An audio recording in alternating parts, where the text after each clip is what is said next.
Tonight, the emotional return of Toronto's Ukrainian festival in Bloor West. I don't know what I should do, but I want to be near Ukrainian people in Canada. The event kicks off after a day of horrific developments in Ukraine, including the discovery of a mass grave. Plus, the numbers were better than what we expected. Did local businesses reap the rewards of the return to a pre-pandemic TIFF? As the festival heads into its final weekend, we check in with some restaurants. Plus, the work that Ruben is doing is slowing it down and showing the both areas that we don't really need to war. We take you to a portable recording studio that's building bridges between two communities in the Jane Finch neighborhood.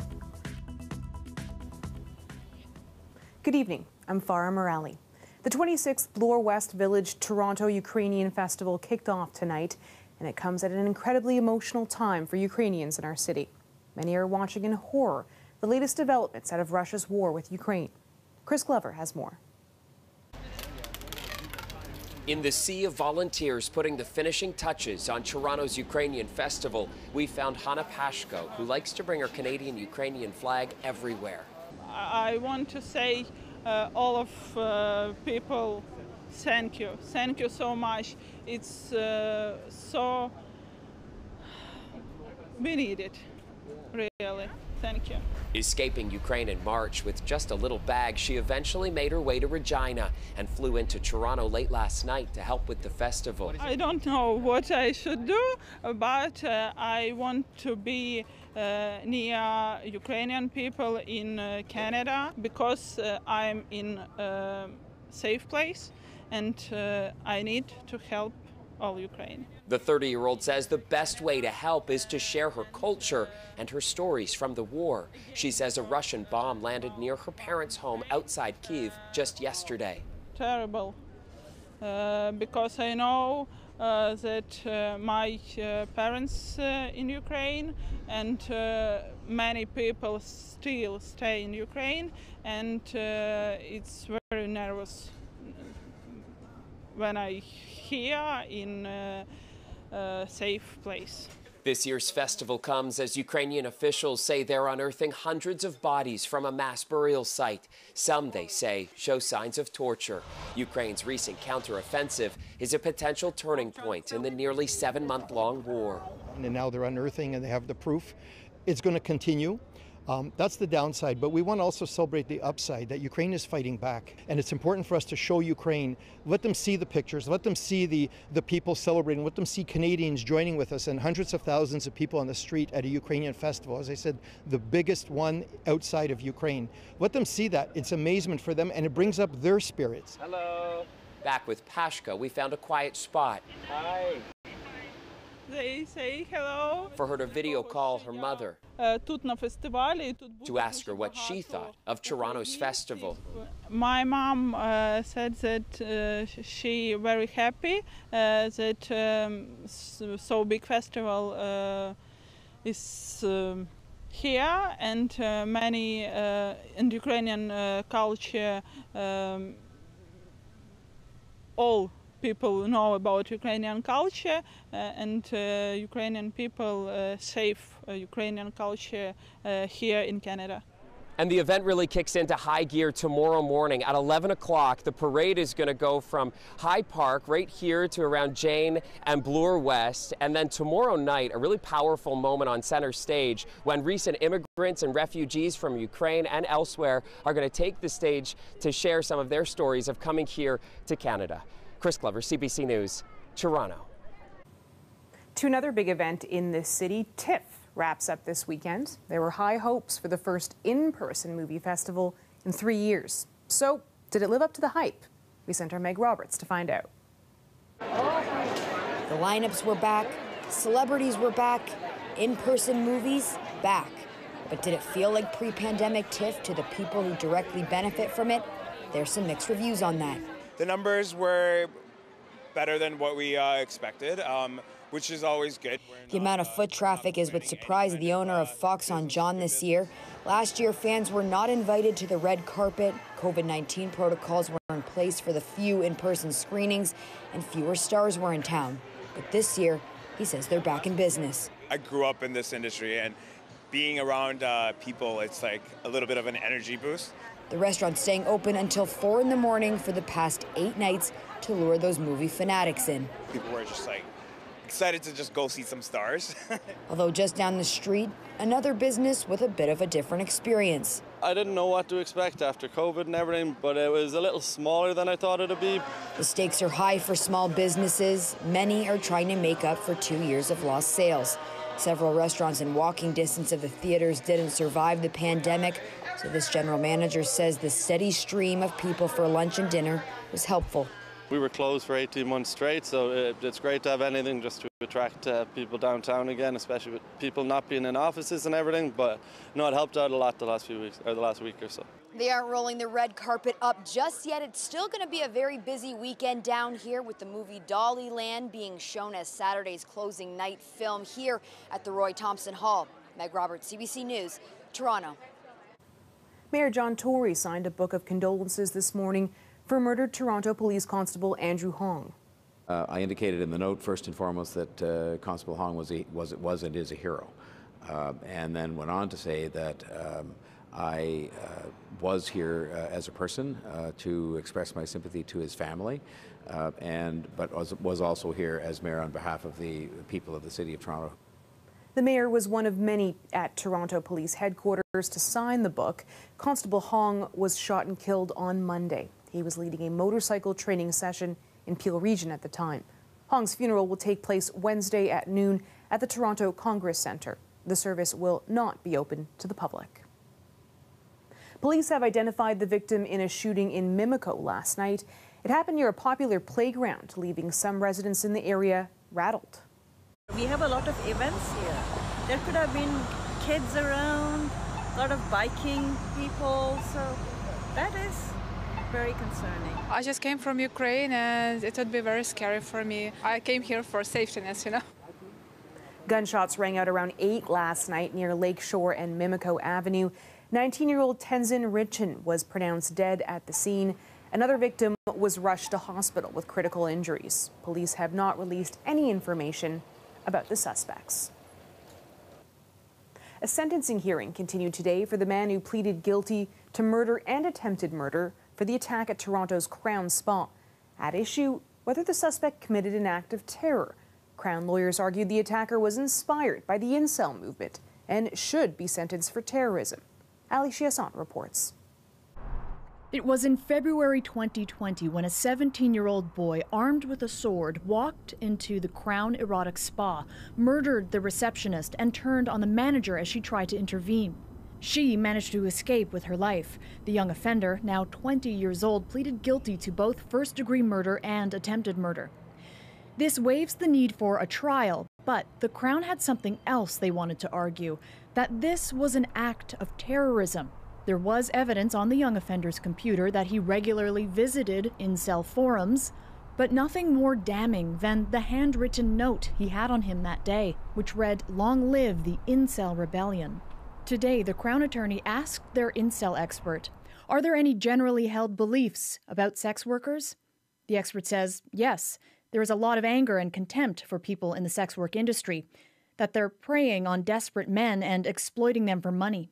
The Crown Attorney asks about their general beliefs on violence. The expert says there is a belief within the incel ecosystem that denying men sex means that violence as a result of that is inevitable. Women are viewed as sexual gatekeepers. The terrorism designation is only being pursued on the attempted murder charge. If the Crown is successful, this opens up a new sentencing option for the judge, life in prison.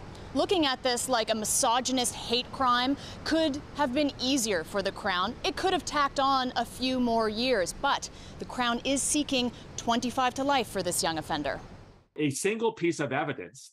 This former CSIS terrorism analyst says while many people may relate to the incel movement, proving it's an ideology, like some recognized terrorist organizations, is challenging. It's more of a nebulous kind of term, and I think we struggle when we try to decide if something's terrorism or not. How deeply seated is the ideology or the political or the religious motivation? Is the young offender's internet history and the handwritten note about incel rebellion enough to prove terrorism, or hate. Misogyny is not terrorism. As I say to people, hate's not terrorism. Terrorism is hateful, but not all acts of hate are terrorist in nature. It's in the judge's hands now. A sentencing hearing will be scheduled in the early new year. Ali Chiasson, CBC News, Toronto. Dahlia Ashray joins us now with the first look at the forecast. Dahlia, one of those days where it really feels like the last breath of summer, a truly gorgeous Friday. That's right, Farah. We are going to have even nicer days ahead and more summer-like temperatures. Actually, for this weekend, we get a bit of a taste of summer, but the evenings is what really will feel like fall still. And then for those of us that like rain, don't worry, have no fear. Rain is on its way. The daytime highs in Toronto today is 24 degrees, and tomorrow it's going to feel even warmer. And then Windsor, 27 degrees, a little bit cooler still in Barrie and Peterborough, 14 degrees there. So a little bit cooler. Now, one thing that we do want to talk about is the windy days ahead. We are expecting it to be windy overnight tonight. Winds will be gusting up to 22 kilometers an hour, and then it will drop down a little bit and become lighter at around 2 a.m., but then it will really crank up as the day progresses on Saturday, expecting it to be up to 38 kilometers an hour, which is fine because it'll be warmer. Tonight, temperatures will drop to 16 degrees. Tomorrow, 26 degrees. It'll feel more like 31. So like I said, it'll feel like summer now. Are we expecting any rain? We'll have more on that later.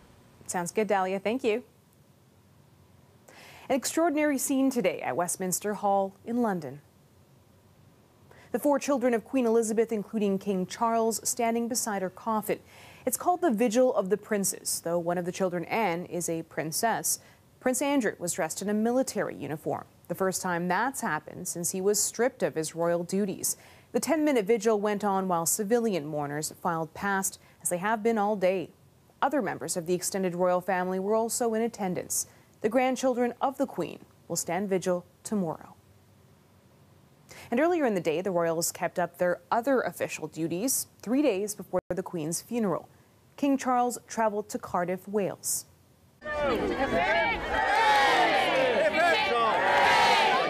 Everyone feels the same, and that's why we all queued up today, because I think it's the right thing to do, and it's us paying respect to our Queen. And that is sports royalty. Leaving the viewing of the Queen's coffin, David Beckham stood in line with everyone else. And what a line it is. At one point, it ran 8 kilometers long. Officials said people might have to wait 24 hours before reaching Westminster Hall. Meanwhile, Princess Kate met with Canadian soldiers taking part in Monday's funeral. CBC's coverage begins at 5 a.m. Eastern Time on Monday. Welcome back. A group of tenants at an Etobicoke apartment building say they've been living under awful conditions, enduring everything from construction noise to holes in the wall and exposed pipes for years. And as Tyler Cheese explains, they're now fighting back against a rent increase that they say adds insult to injury. I had one of these right outside my bedroom window at 7:30 this morning. Blasting away, full blast. Mike Reed says disruptions like this are a common occurrence at 240 Markland Drive in Etobicoke. The building has been under constant construction for almost 2 years. There's just no consideration for existing tenants. It's been horrible.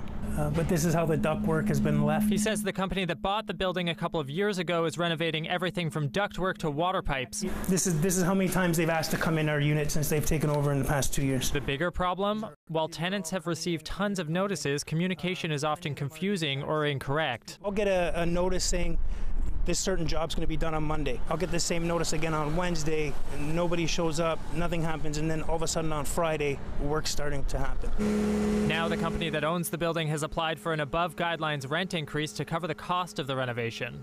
We've decided that we've had enough. The tenants held a small protest to fight the increase Wednesday. It's so important for tenants to organize and come together. Really, if you aren't organized, then you're isolated, and then it's so much easier to be taken advantage of that way. The Federation of Metro Tenants Associations educates tenants on their rights and says despite being legal, it's not right to ask renters to pay for renovations. They have like $6 billion worth of development. So it's like, why do you need an extra 3% from these tenants that are already working class tenants or seniors or people on a fixed income? Hey, ho! Let's go! The tenants can fight the rent increase at a future landlord-tenant board hearing. Those hearings usually do result in maybe a very, very minor decrease to that above guideline increase that the landlord wants, but it's not very significant. Meantime, Reed hopes to get the word out about their situation. We're just trying to garner up some extra support in hopes that we can make a change in the community. It's just not right. The property owners did not respond to CBC's request for comment within deadline. Tyler Cheese, CBC News, Toronto. You are looking at a live shot of the Toronto skyline. A bit cloudy tonight, currently sitting at 17 degrees downtown. Let's go back to Dahlia now with a look at your extended forecast. Dahlia, any chance these summer-like days will stick around through the weekend? Well, Farah, we are expecting these summer-like conditions to continue up until Sunday, really, and even a little bit through the rest of the week. But it's really the nights that are going to remain feeling like fall. And there is rain on the way for those of us that love the rain, especially farmers out in some areas in northern part of the province. Now, Toronto felt more like 24 degrees. That was the daytime high for today. Windsor, 27 degrees, so much warmer there. And then Barrie, 15 degrees, so quite cool out in Barrie. Now, the thing that we really want to talk about is the wind. It's going to be a windy weekend for the most part. I mean, overnight tonight, winds will be gusting up to 22 kilometers an hour, and then it will really pick up on Saturday evening. It'll be up to 38 kilometers an hour. So it's a great chance to head outdoors tomorrow, and you'll get a lovely breeze as well, especially if you're out in the evening. And then Saturday will pick up even more at around 11 o'clock, 44 kilometers an hour. And then Sunday again at around 7 a.m., 47 kilometers an hour. So it just keeps getting more and more windy. And on Sunday, there is a chance of showers as well. So when you factor that in with the wind, well, it's going to be an interesting day. Now, Sunday, like we were talking about the rain, there we go. There's scattered showers on Sunday around noon, and then we'll get some clear skies at around 7 o'clock on Sunday. Now, the reason for all of this is that there's a warm front, and that's what's giving us the dry conditions Saturday and overnight tonight on Friday. But then really Sunday is what's giving us also the humid X factor that we're really getting with that warm front. And then northeastern Ontario, like Sault Ste. Marie and Thunder Bay, will be experiencing heavy rainfalls, really more so on Saturday and Sunday. So if you're heading out there, expect it to be quite rainy. And then as we head into Sunday evening, it really starts to pick up and a risk of a thunderstorm as well. And as we head into Monday as well, prepare your umbrellas as you head to work. Now, temperatures will drop tonight. It'll be 16 degrees, much cooler. And then as well, look at that dry condition on Saturday, Sunday and Monday, the rain. So prepare your umbrellas. Tuesday and Wednesday, we get a break and we're back to those dry conditions. Farah? Looking forward to it, Dahlia. Thanks.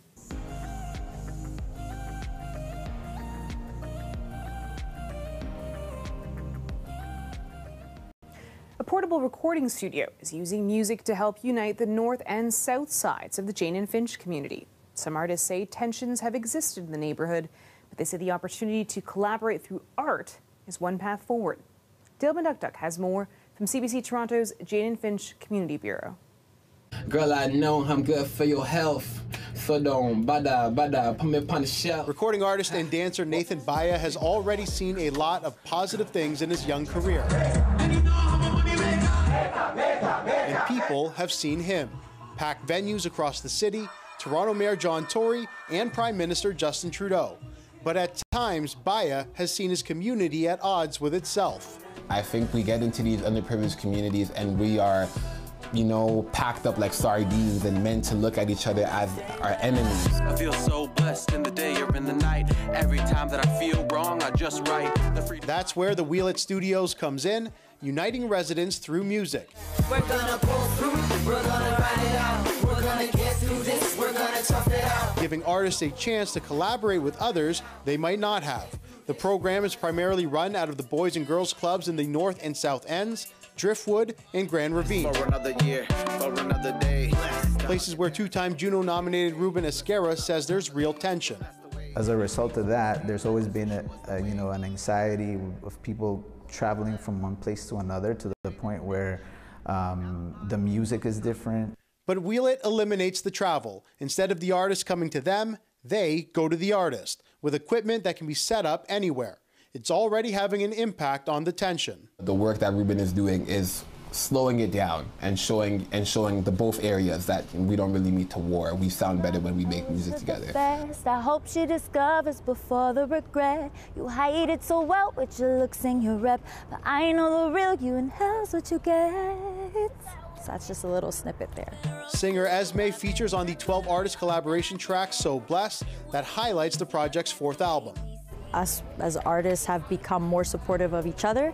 There's not an event that I've been to where the energy isn't positive and people are sharing each other's music. Yeah, good for my health. I cut you out because you bad for my wealth. The project's 5th cycle is starting now, hoping to bring in more artists like Sisha into the mix. So many different beautiful people, so many talented people in the area that if people were to just listen and just like give it a chance, they'll be like, wow, Jen and Finch, there's a lot of cool people over there, Jen and Finch is lit, Dale Manukduk, CBC News, Toronto. And finally tonight, some classic childhood stories are coming to life at Gerrard Square Mall at the immersive Robert Munsch experience. The Paper Bag Princess, Love You Forever, and Mortimer are just a few of the Canadian author's best-known tales. A dragon flying around a room is always a lot of fun. We had the most fun with pigs. There's hundreds or maybe even thousands of pigs that are running around the room. And the same thing when you're seeing Prince Ronald being held up by his underwear, flying around the room. It's a lot of fun. Munsch's stories will come to life, as you see there, with motion graphics. In 2021, Munsch announced he had dementia. The 77-year-old author performed his final live reading in Guelph this summer. And that is our show for you tonight and for the week. Have a great weekend, everyone. I'm Farah Morali. Shannon Martin has your next local newscast tomorrow at 6. Have a good night.